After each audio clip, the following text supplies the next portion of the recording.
it looks like we have all the committee members, and so I think I will begin with some introductions and then turn things over to Mostafa for his presentation to members of the public of his thesis work. After that, I'll invite any questions from people outside the thesis committee, and after that, the committee will discuss with him in private various questions they have. And so I think that that will be the order of events. So briefly, Mostafa joined us about 4 years ago from Sharif University. He has been working with Dr. Junlin, Yuan, and myself on various aspects of direct numerical simulations of turbulent flows, and particularly those over rough walls. And we are very pleased that he is here today to give the presentation of his thesis defense. So Mostafa, over to you.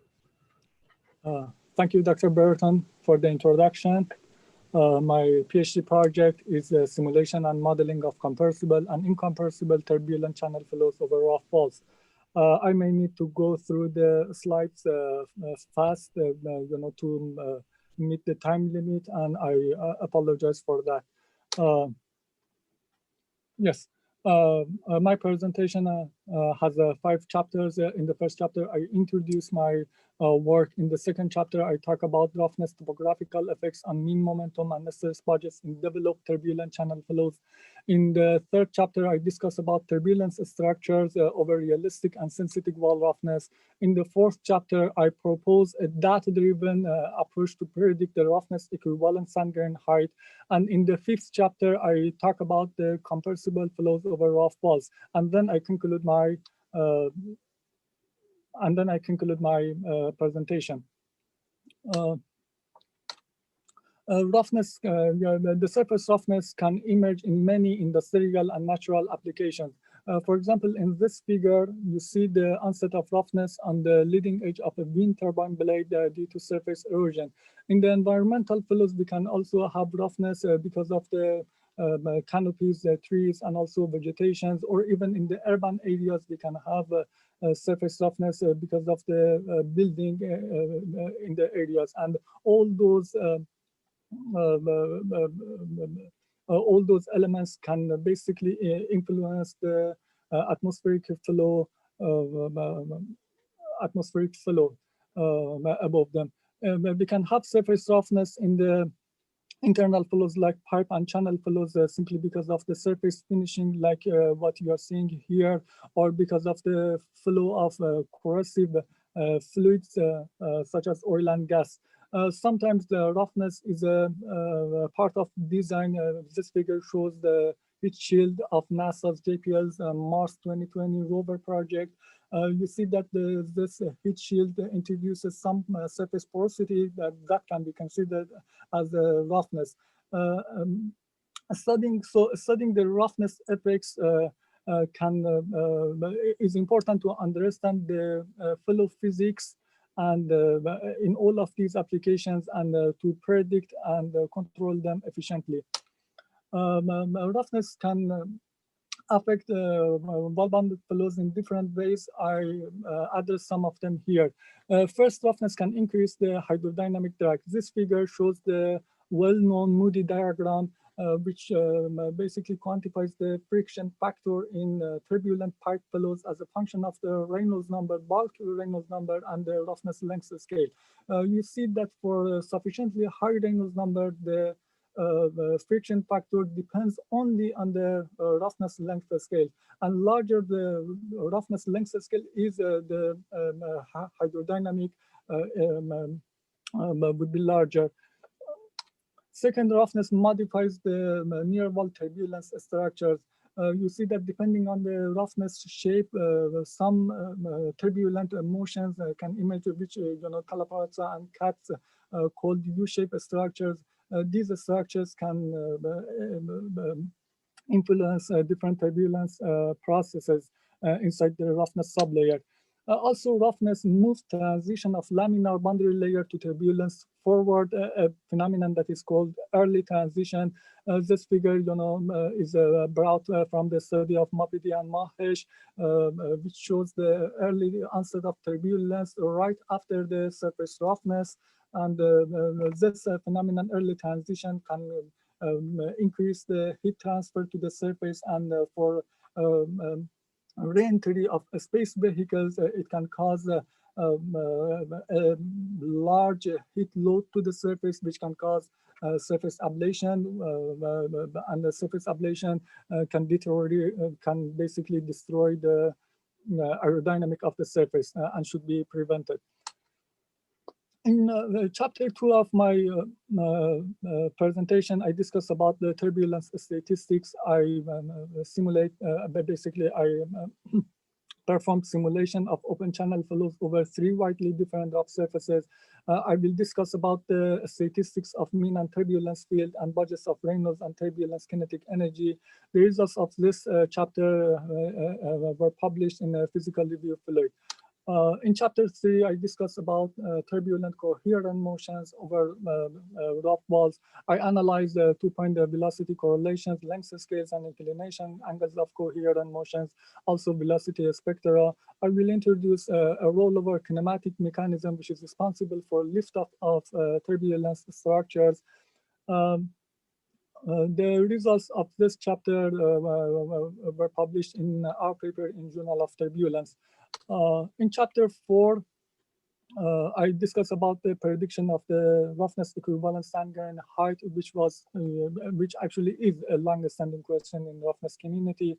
I used the deep neural networks and Gaussian process regression to this end, and I prepared a database that includes 45 different surfaces. The DNN and GPR prediction actually can predict K of S as accurate as 10% of average error. And the result were submitted to the Journal of Fluid Mechanics. In the 5th chapter, I discuss about the compressible flows over rough walls. I performed a simulation of supersonic flows at Mach 1.5 for a smooth wall channel flow. And then I basically will discuss about the results. And then I introduced the new immersed boundary method to simulate complex, to simulate turbulent flows over complex roughness geometries, and will validate the immersed boundary method. I performed the DNS for two-dimensional and 2 3-dimensional sinusoidal wavy walls, and their results will be compared and analyzed. And also the results of this chapter is in preparation for a publication. Chapter 2 is about roughness topographical effects and mean momentum and stress budgets in developed turbulent channel flows. It's important for physics of turbulence. Here in this figure, you basically it shows the weight production of turbulence due to surface roughness for width canopy. And you see that the production due to weight, P of W, is as large as production due to mean shear in the roughness sublayer. But the P of W is negligible compared to the P of S. Actually, P of W is negligible for a synthetic wall roughness. And it perfectly shows that roughness topography can influence different turbulence processes. It is also important for modeling purposes. A good model, should capture the wall, the law of the wall, U plus Y plus profile accurately. The roughness here basically shifts the velocity profile downward, and a good model should basically capture this downward shift, because delta U plus is called roughness function and is important and basically can solely characterize the hydrodynamic drag. So it is important to predict delta U plus accurately to have an accurate prediction of the hydrodynamic drag. I performed simulation for these three surfaces. One of them is the sand grain SG. It is obtained by randomly rotating ellipsoidal element. The other one is a realistic turbine-based surface, TB, which has delta scale undulation. Delta is the channel half height. The third one is a cubical surface, which has the wavelengths of 3 times the length scale after roughness or roughness height. Here, these two figures shows the surface power spectra for those three surfaces.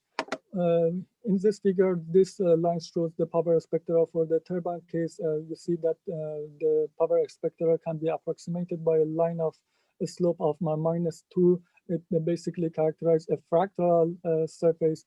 But for the sand grain surface, we have distinct peaks in the surface power spectra. So it says that this sand grain case has is a narrow bandwidth surface where one roughness length scale is dominant in the domain. Also, the cube case shows a distinct spike in the Fourier domain, which basically which is related to the wavelengths of the surface. So we can characterize cube case as a spiky surface based on the Fourier domain, based on the Fourier spectra. For this chapter and the next chapter, I performed direct numerical simulation of fully rough, fully developed open channel flows at Reynolds of 1000 over those series surfaces. Incompressible Navier-Stokes equations are solved, and the solver uses second order central difference scheme, and it uses a staggered mesh. The time advancement is second order Adams-Bashforth method. We used immerse boundary method to capture the roughness, which is based on the volume of fluid approach. We also use triple decomposition, where instantaneous flow variable theta can be decomposed into 3 components. The first one is the double average component, is the mean field. The second one is the fluctuation due to actually it's the temporal fluctuation, or called turbulence fluctuation. The third one is the spatial fluctuation, or called the wake fluctuation. This figure compares the mean profile, mean velocity profiles between those 3 cases.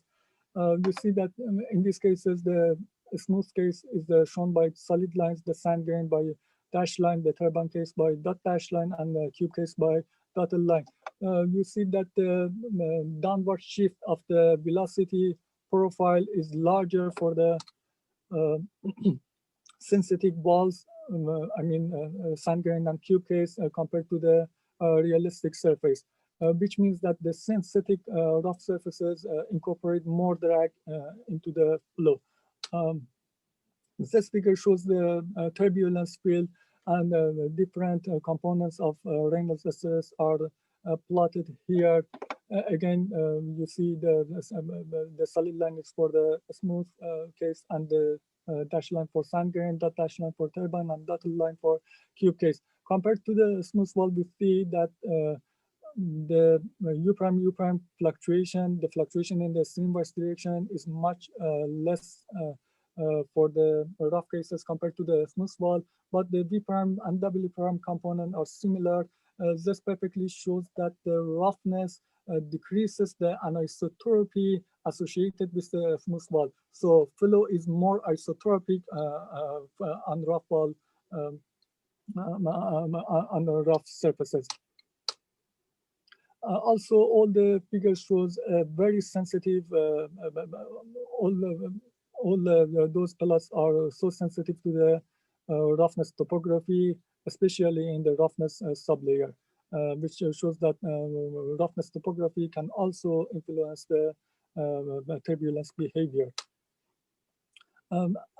Also, we can analyze the different Reynolds stress budgets. The equation is written here. in this equation, P of S is the production due to mean shear, P of W is production due to wake field. It's the direct effect of the roughness, and I will focus on this term shortly, in a moment. P of M is production due to mean and wake field. T of W is the transport because of the wake field. T of T is the transport due to turbulence field, and T of nu is viscous transport. Pi is the pressure work, and epsilon is the dissipation rate. And this plot basically shows all the Reynolds-Estes budgets for different cases in columns and different Reynolds-Estes components in rows. I will focus on the P of W, which is shown by red dot dash line. For the smooth case, it's 0. But for the sand grain case and cube case, you see that the P of W is positive, while it is negative for the realistic surface turbine case. For the, we also have a similar redistribution term pi and negligible transport. But as I said, I would focus on the behavior of the P of W. As I said, P of W is positive for synthetic surfaces, but it is negative for the realistic surface. To show this behavior, to actually explain the physics of this behavior, I plot the contours of P W, the time average P of W at y equal to d, so it's inside the roughness sublayer. We see that the positive value, this yellow regions, happens right behind the roughness element, right downstream of the roughness elements. It's actually up. It's actually expected because those regions imparts a lot of wake and a strong shear field, so it increases the wake production. It is also visible in the cube cases that positive value happens downstream of the roughness element. But the negative value happens in two regions. One of them is actually here, is right upstream of each roughness element, where the flow is laminarized as it is approaching the roughness elements.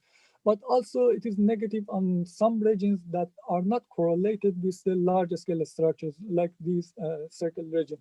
To see why that happens, I actually superimpose the roughness underneath roughness topography, and we see that those negative values in figure B and D, we see that those negative values happens actually correspond to the crest location of the underneath roughness elements. So the negative value can be attributed to the small scale roughness elements, while the positive values can be attributed to the large scale protuberances. So because in the turbine case, the realistic surface, the smaller scales are dominant scale of the surface. We see that the P of W is negative for turbine case, but the smaller scales are not dominant in the synthetic rough walls of sand grain and cube case. So P of W becomes positive for those cases. Yes, in this chapter, turbulence statistics are compared between the smooth wall and 3D rough walls with different topographies. Reynolds stresses are more isotropic in rough walls compared to the smooth wall, and the wake production is positive for the synthetic rough walls, while it is negative for the realistic surfaces. The correlation between temporal average P of W and surface geometry displayed that the main source of P of W is the wake behind large scale protuberances, while the main sink of P of W is associated with the near wall laminarization of turbulence and also a smaller scale roughness elements. So in the chapter 3, I discuss about turbulence structure over realistic and synthetic wall roughness in open channel flow at Reynolds top 1000. We know that roughness modifies turbulence structures. We have vortex stretching and intensification. Talaparata and cuts introduce these U-shaped structures, the structures that wraps around the roughness elements. You see that two legs of adjacent U-shaped structures can interact with each other and induce an upward flow. This induction of upward velocity can cause the turbulence structures to be to separate from the surface. So it's and then so because of this, it is called U-shaped lift-off mechanism. Also, we can have secondary motions upflow over surfaces with large scale span-wise heterogeneity. These secondary flows are very prominent in environmental flows. So in this chapter, the objective of this chapter is to understand how roughness modifies turbulent coherent motions in flows over rough walls and compare turbulent coherent motions between the realistic and synthetic rough surfaces. I use the same surfaces as the previous chapter for this study. This study is important for novel structure-based turbulence modeling and also to understand the physics of mass and momentum transfer to or from the roughness sublayer. Different structural parameters are analyzed, but I just discussed about three of them here. The first one is the velocity spectra, which is a measure of energy for different scales of turbulence.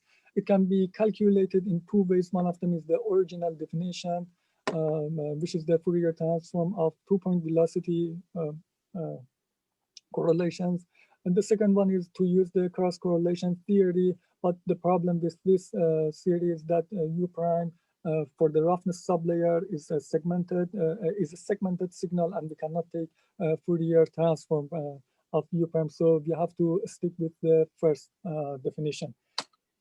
I extracted the velocity spectra at three y locations. One of them is at y plus 15 for smooth case and y equals to d for rough case. This one happens below roughness crest, so it is inside the roughness sublayer. The other one is at y equal to k of c. It's inside the logarithmic region. And the other one is the y equal to 0.3 delta,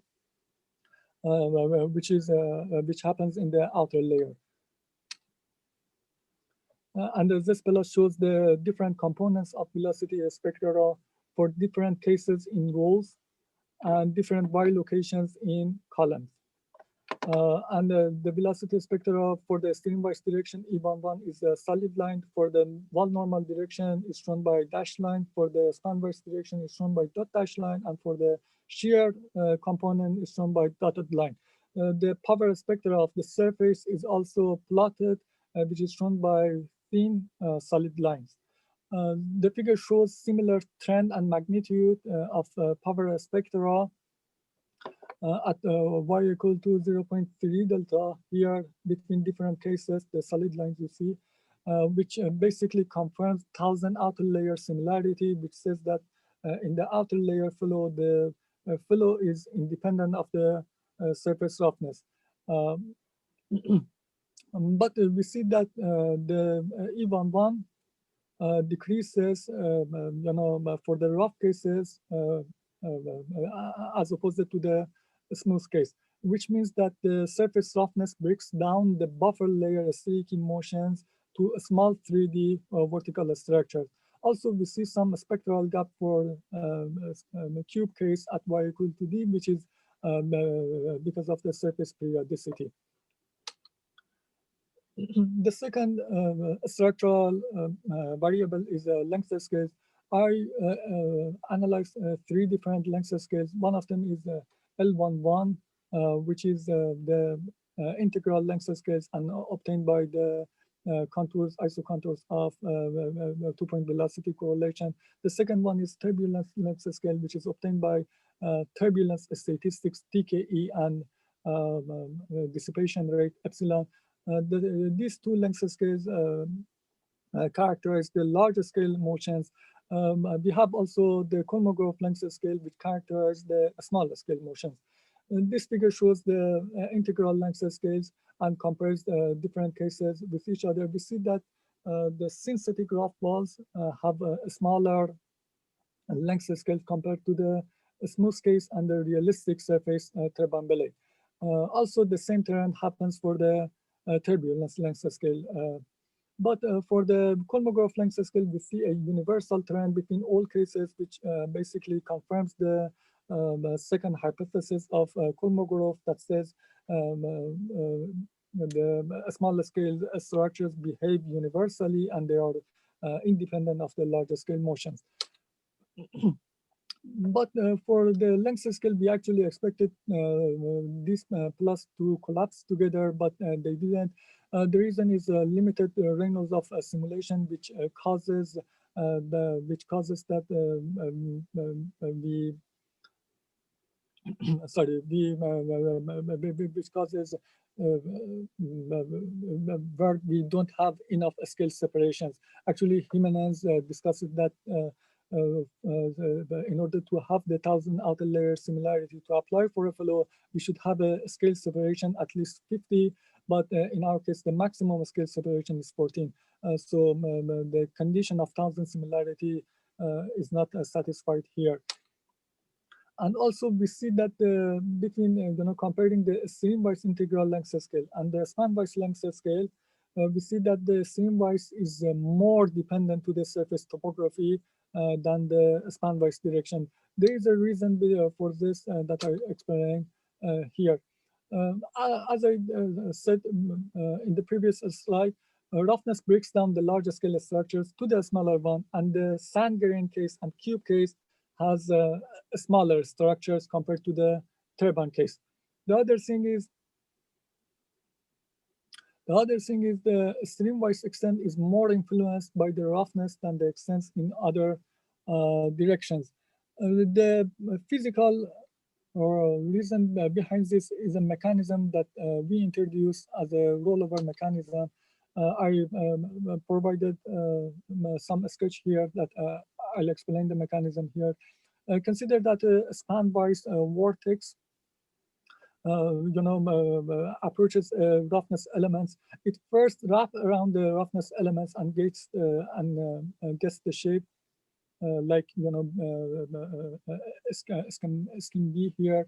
Then because the shear layer, the effective shear in front of the roughness elements is strong, the head of these structures goes upward while the tail are still stretching in the channel of the rough surfaces. That causes breakdown of the surface structures, and these structures roll over the element and ultimately will separate from the surface. But to further analyze this phenomenon, we should answer two questions. First is that, does this mechanism concern a substantial amount of eddies? And the second one is that, is the mechanism significant or not? Here, I'm showing the instantaneous vertical structures between different cases. You see that, we have some rollover mechanism for sand grain and cube cases, but for the turbine case, the streaky motions of the smooth wall is retained in the undulation part of the surface. To answer the first question, we have to see how these rollover mechanism influence the flow. The thing about this rollover mechanism is that they impart a strong span-wise motion, and their stream-wise and wall normal motion is not significant as compared to the span-wise motion. So basically, we need to quantify the span-wise direction of vertical structures. We can use there are two ways for that. We could use the omega z, the figure here. But the problem with omega z is that for the smooth case, we see a large magnitude of omega z near the wall. This behavior is because it's simply it is not because of the vertical structure, but it is because of the mean shear of the smooth wall. So omega z cannot be, or a span-wise vorticity cannot be a good candidate to identify the axis of rotation for an eddy. So we introduce a second identifier, which is called V of R, and that is inferred from the eddy visualization method of Jou. Here, the small v of R is the normal eigenvector of the velocity gradient tensor corresponding to the real eigenvalue of the tensor. And lambda CR is the weight that is multiplied to the V of R. Larger the lambda CR is, the stronger the coherent motion would be. So, and this figure shows the span-wise component of the eddy axis of rotation, VRZ. We see that for the sand grain and for the cube and sand grain case, the magnitude of V of RZ is larger, V of RZ is larger than the turbine case and the small case. And this magnitude, is about 20 to 30%. Which means that this mechanism actually concerns a substantial amount of eddies. And to discuss whether the mechanism is significant or not, I plot different contours of turbulence variables. Specifically, I plot the time average V of RZ in figure A and the time average shear production in figure 3. We see that the regions where V of RZ is large in magnitude corresponds to the high shear production. So which means that the rollover mechanism can influence the shear production, and therefore it's significant. In conclusion, I say that the longitudinal extent of near-wall vertical structures over a smooth wall is retained in the turbine roughness, but it is shortened significantly in sand grain and cube case. The effect of shortened structures is to transfer energy from low wave numbers or energy containing eddies to higher wave numbers eddies, which are closer to the dissipative scales. In stationary turbulent flows, enhanced dissipation requires enhanced production of turbulence energy. This will lead to increase in the hydrodynamic drag. And also I introduced the kinematic rollover mechanism, which is responsible for eddy breakdown. The mechanism is significant for cube case and sand grain case, and is less significant for the turbine case. In the fourth chapter, I discuss about data-driven prediction of the roughness equivalent sand grain height. I talked about the Moody diagram in the introduction part. I'll reiterate it here. We know that the roughness increases the hydrodynamic drag. For sufficiently high Reynolds number, the drag coefficient depends only on the roughness length scales.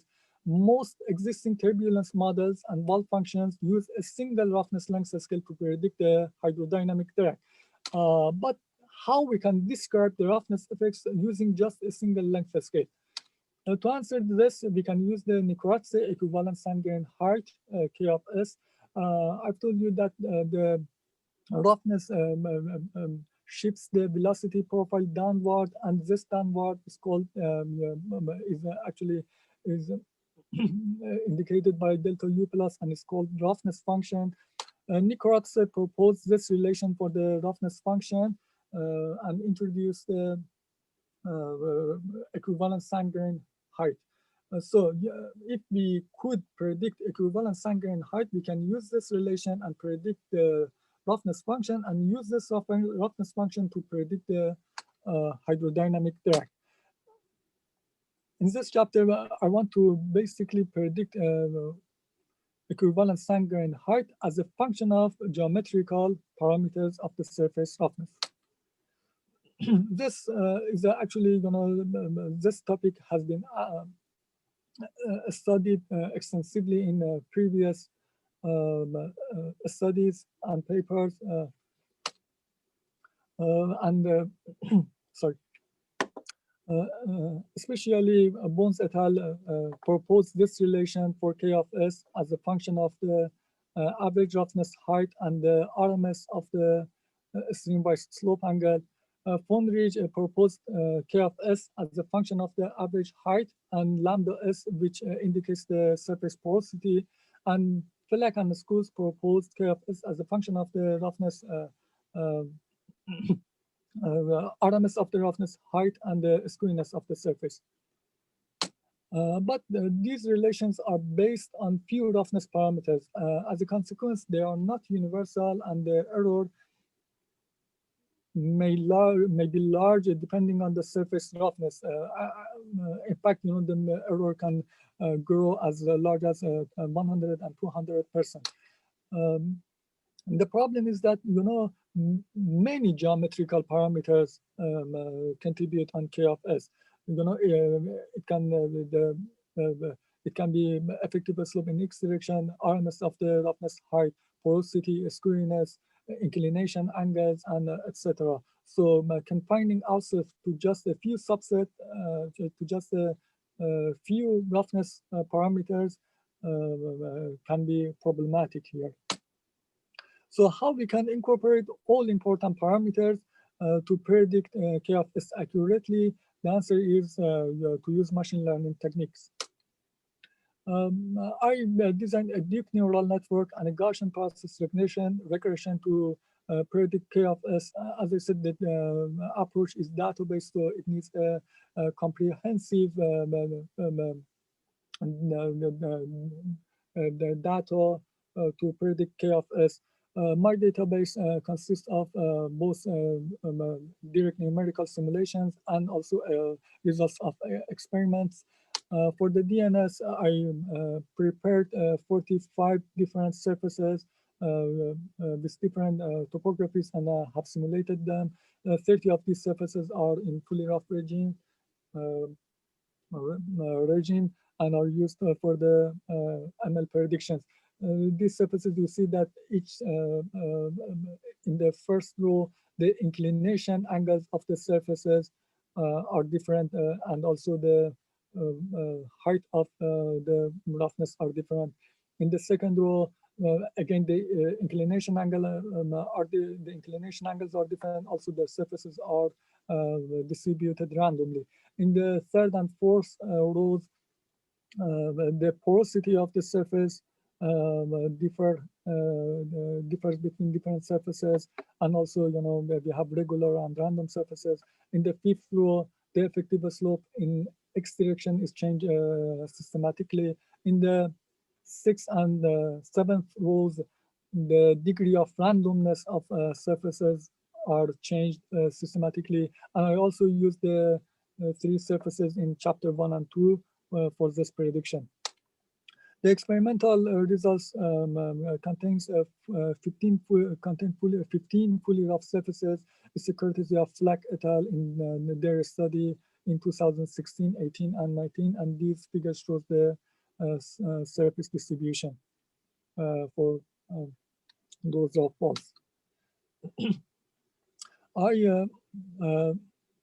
For the input of these neural networks, I used these geometrical parameters. They are average of the roughness height, the first moment of the roughness height fluctuation, the RMS of the roughness height, squariness, porosity, cortices, effective slope in the X and Z direction, and inclination angle in the streamwise and spanwise directions. And this figure shows the design neural network architecture. It's a multi-layer perceptron. It has 3 hidden layers with 18, 7, and 7 neurons or cells in each layer. In total, it has 521 trainable weights. The activation function on all nodes is a rectified linear unit, and I use kernel regularization to avoid overfitting. The input is 17 geometrical parameters.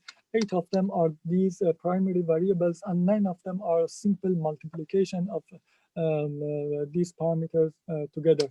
The output is the equivalent sand-grain height, which should be predicted. This figure shows some pre-process analysis, and it shows the pair loss between different pairs of those geometrical variables.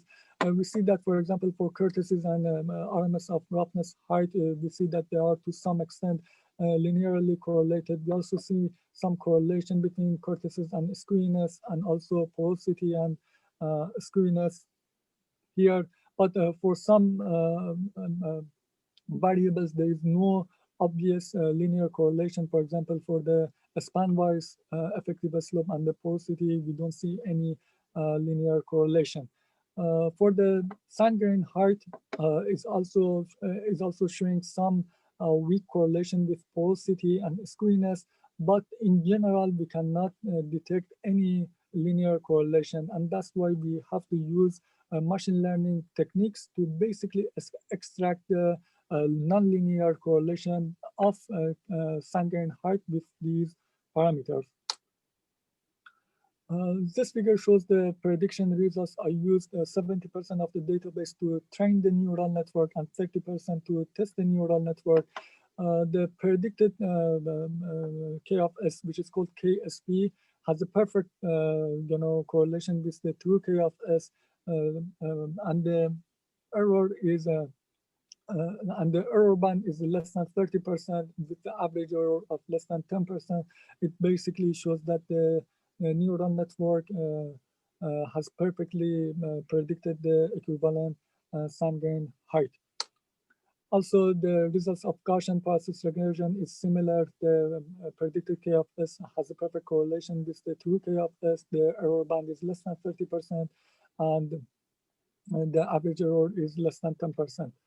The GPR method has a good feature that it can also provide us, it can also offer a confidence interval which can be used for future data gathering. For example, we see here that the confidence of prediction is low for small skewness values, which means that for future data gathering, we have to enhance the database with surfaces with small skewness. In conclusion, I say that equivalent sand grain height K of S depends on many geometrical parameters. The effects of them cannot be neglected. Prediction method based on a subset of few variables shows significant deviation from the true K of S as a result of ignoring some other important parameters. Machine learning techniques which handle larger multi-parameters problems can be employed both to predict K of S and to systematically analyze the effect of different geometrical parameters. Actually, I have done this sensitivity analysis, but the results are not shown in this presentation. We designed two ML networks that can predict K of S as accurate as maximum error of 30% and the average error of 10%, which is much more accurate than the previous studies. In the fifth chapter, I discuss about the compressible flows over rough walls. It's the roughness in supersonic regimes can be isolated like steps, joints, and gaps in each surface, or they can be distributed like screw threads, surface finishing, and surface ablation. It's important because roughness is important for understanding the physics related to the early transition to turbulence, heat transfer, and flight control for re-entry applications and reusable launch vehicles. This figure shows the underneath of the space shuttle. You see that the silica tiles are used for the thermal shield to protect the vehicle in the re-entry region. And this thermal shield introduces some surface roughness, and the effect of roughness on the aerodynamic of this vehicle, space shuttle should be analyzed for a better prediction and also control, for better prediction and control purposes. The objective, the existing numerical method simulate either isolated roughness or simple geometry distributed roughness that can handle body-fitted conformal mesh. The complex geometries, such as roughness, introduce new challenges in mesh generation and numerical stabilities, and we would like to offer an immerse boundary method that can simulate supersonic flows over complex roughness geometries. And to do so, we solve for the, in this chapter, the compressibility, continuity, momentum, energy, and state equations are solved. The compressible solver is written by Dr. Lee in Dr. Jaberi's group here at MSU. It uses 6-order compact scheme for spatial discretization, third order Ranjikata explicit time adjustment and MP5 shock capturing scheme. Also, it uses a local Lax-Friedrich flux splitting method. The proposed immerse boundary method use a level set field phi, where the phi equal to 0 and phi equal to 1 corresponds to the solid and fluid cells, and phi between 0 and 1 correspond to the interface cells. To impose the immerse boundary, to impose the appropriate boundary condition, we first solve for the entire domain, then we correct the field variables to impose the boundary conditions. For example, for Dirichlet boundary conditions, we use this relation. The corrected value of the field variable theta uses this relation. So basically, if we are in the fluid domain, phi equals to 1, and the calculated phi will be assigned to the corrected side.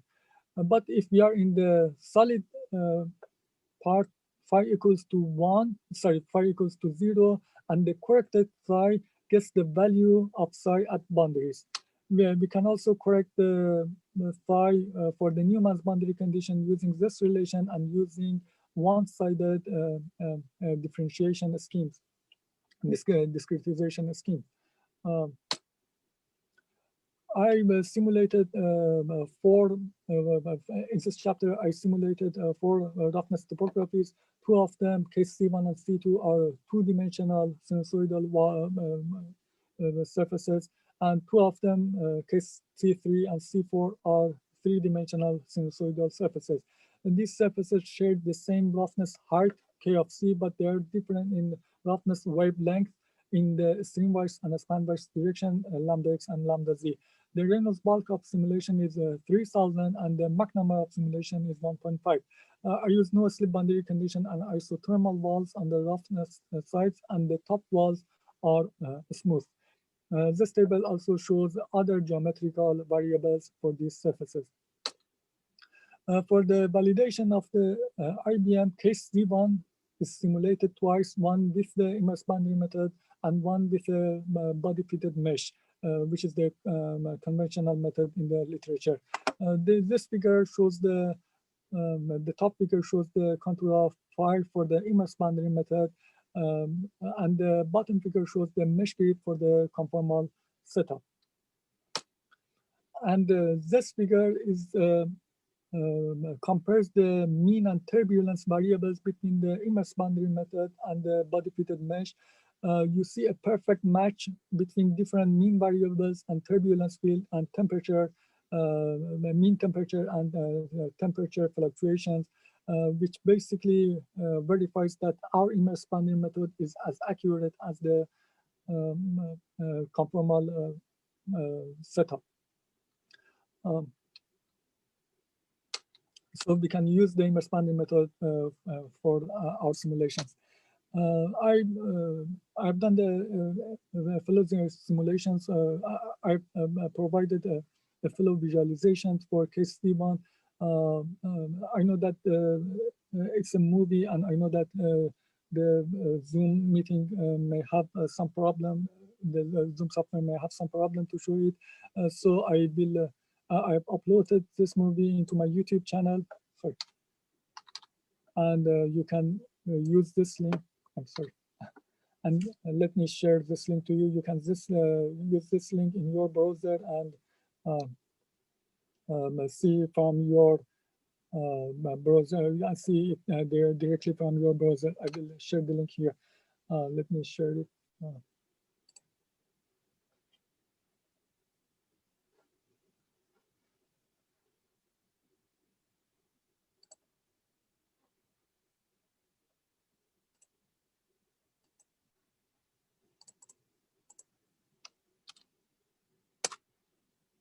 So you have the link for the movie. Let me open this movie.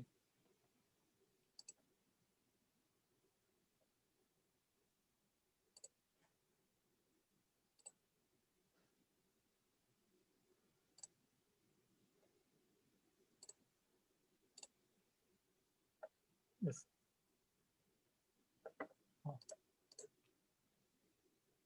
This movie shows the simulation for the case C1. You see that this case, it shows the contours of the instantaneous streamwise velocity U, the temperature field T, the density field rho, and the divergence of velocity, divergence of U. You see that from the divergence of velocity, it is obvious that the roughness introduces strong shock patterns through the domain.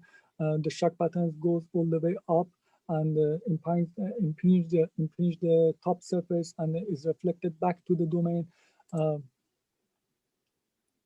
You see that this shock pattern controls the behavior of all the velocity, temperature, and density field, especially for the temperature field. You see that the temperature goes up right after the shock patterns. It's because the shock patterns introduced a lot of entropy to the domain. Let me get back to my presentation.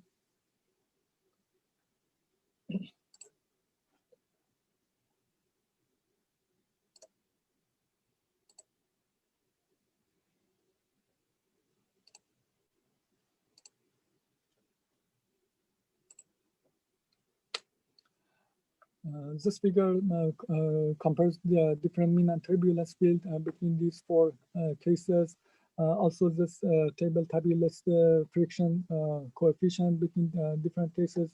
And you see that the friction coefficient is larger for 2D cases compared to the 3D cases. And the same trend happens for the temperature field.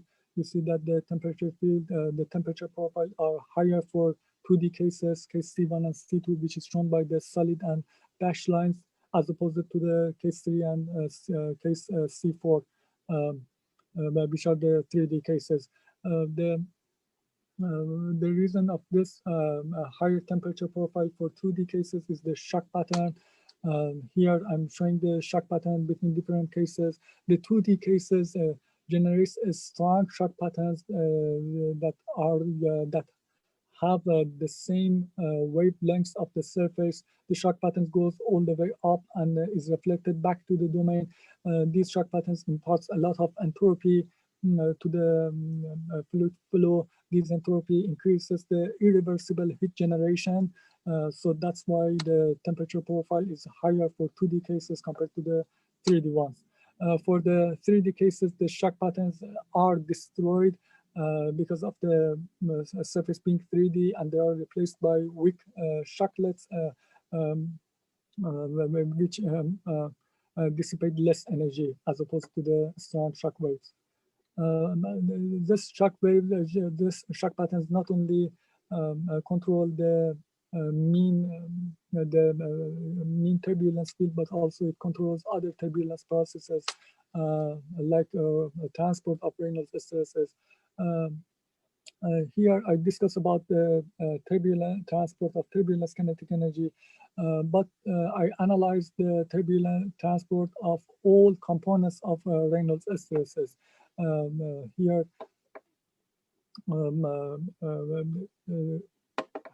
yes, and the transport equation can be written in this form.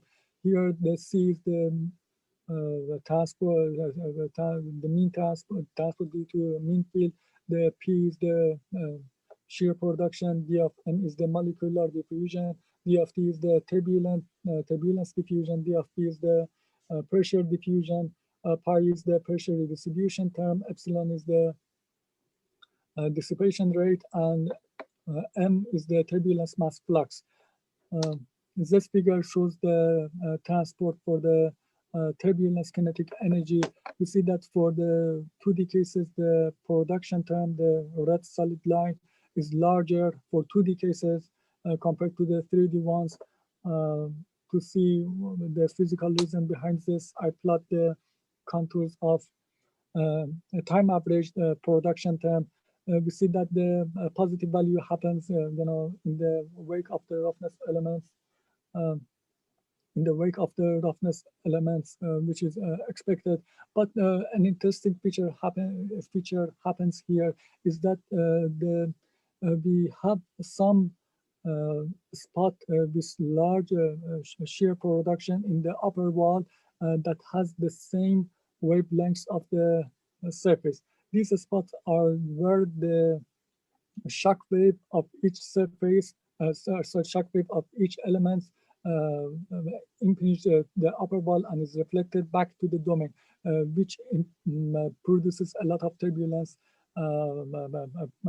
turbulence production. And we see that the pattern, is totally dependent on the oblique shocks in 2D cases, and also the reflected shocks goes back to the domain, and we see that in the roughness sublayer, some of the shear production is there due to shock reflection from the upper side.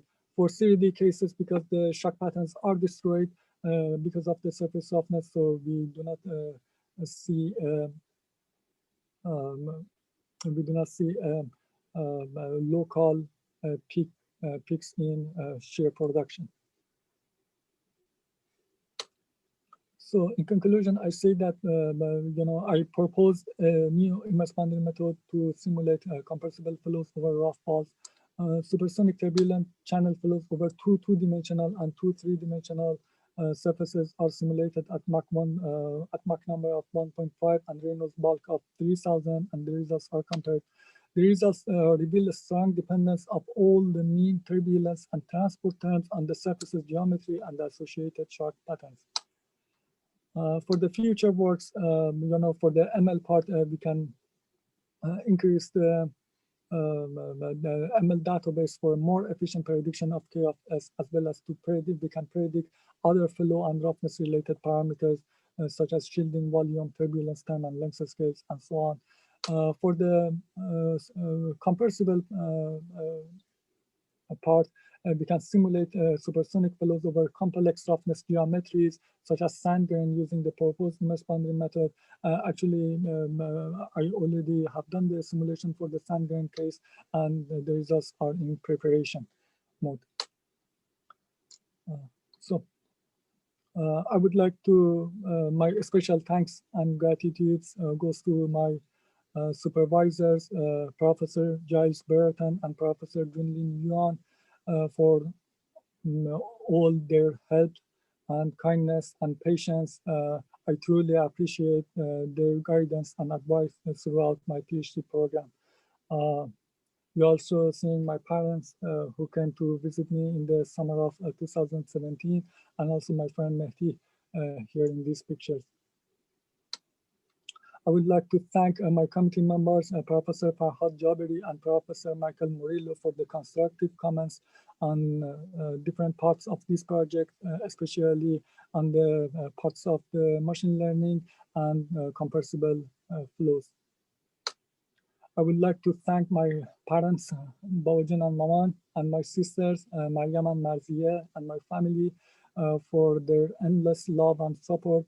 I know that there is no thank great enough to compensate for all the sacrifices they have made for me. Also, you see my newborn nephew, Ami Mahdi, here. I wish him a wonderful and happy life.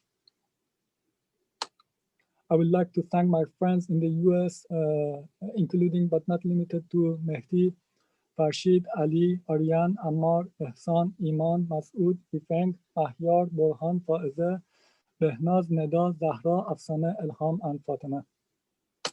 Thank you all. I take some questions.